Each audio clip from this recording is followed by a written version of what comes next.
Good afternoon, Mayan. Good afternoon, ma'am. Okay, Mayan, can you tell me about yourself?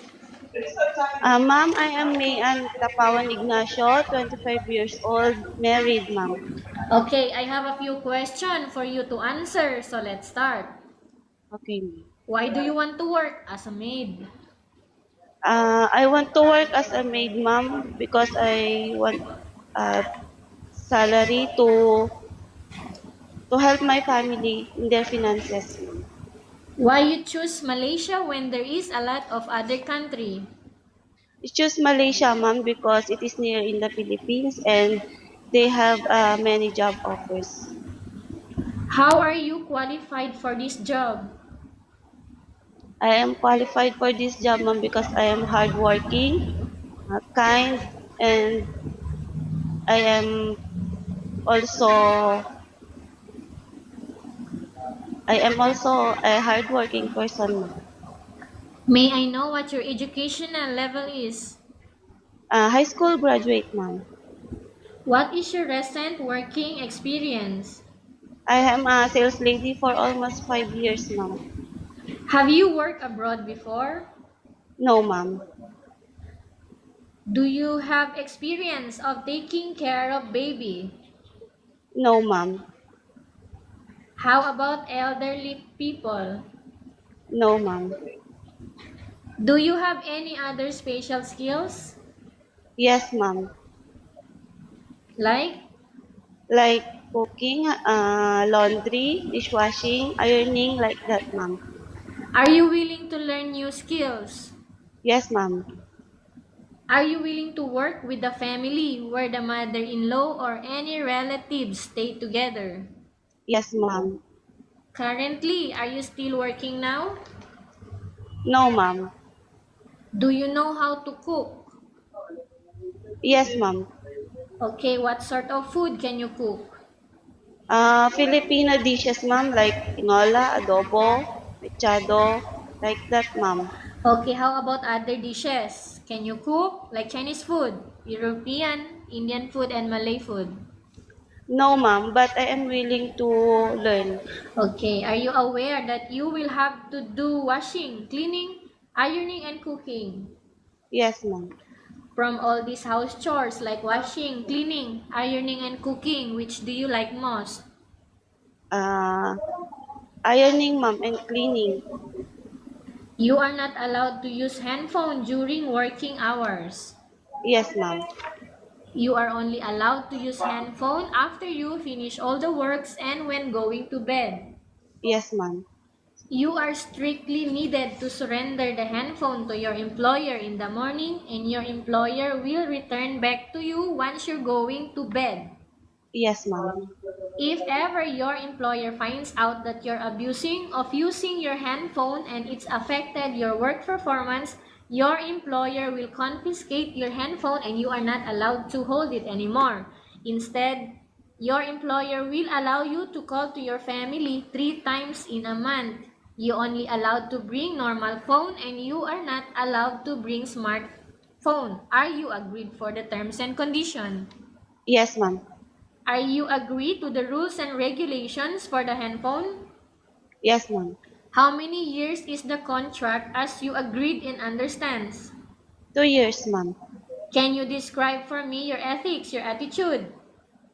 I am kind, uh, polite, and also a hardworking ma'am. How can you assure to us that you will work hard in Malaysia? Uh, I will work hard in Malaysia because I do not want to disappoint my employer, ma'am. Can you promise not to use the telephone without the permission of your employer? Yes, ma'am. Can you promise not to put on makeup but to dress properly while work? Yes, ma'am. Can you promise not to invite friends and any relatives without the Yes. consent of your employer? Yes, ma'am. Can you promise not to ask for advance salary from your employer under any circumstances? Yes, ma'am.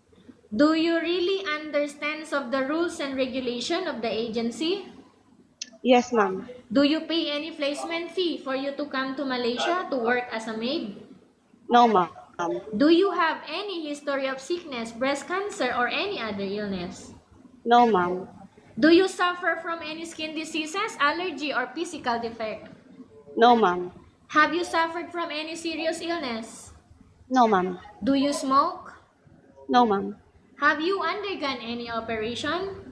No, ma'am. Are you medically fit? Yes, ma'am.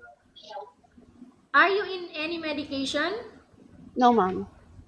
Are you allergic with any food? No, ma'am.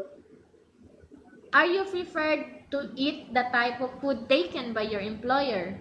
Yes, ma'am. Are you preferred to work for the employer of any race?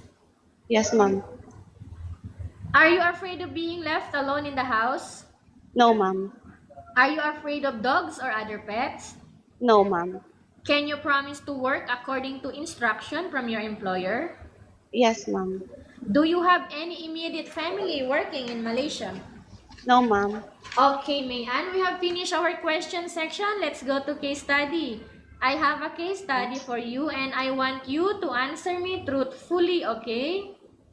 Yes, ma'am. Upon arrival in Malaysia within 6 months only, if ever any of your family members passed away, what will you do? I will continue my work in Malaysia until my contract finished, ma'am. Okay, tell us about yourself and why do you want to work in Malaysia as domestic helper?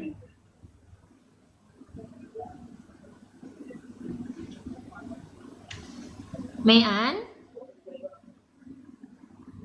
Mayan? Mayan? Ma'am? Can you hear me? Yes, ma'am. Okay, my question is, tell us about yourself and why do you want to work in Malaysia as domestic helper? I am May Antapaon Ignacio, 25 years old, married, and I want to work in Malaysia for to to help my family in their finances. Okay. I Go on. I promise to work hard in Malaysia and I do not want to disappoint my employer. Okay, Mayan. What do you want to tell to your employer now who are watching your video?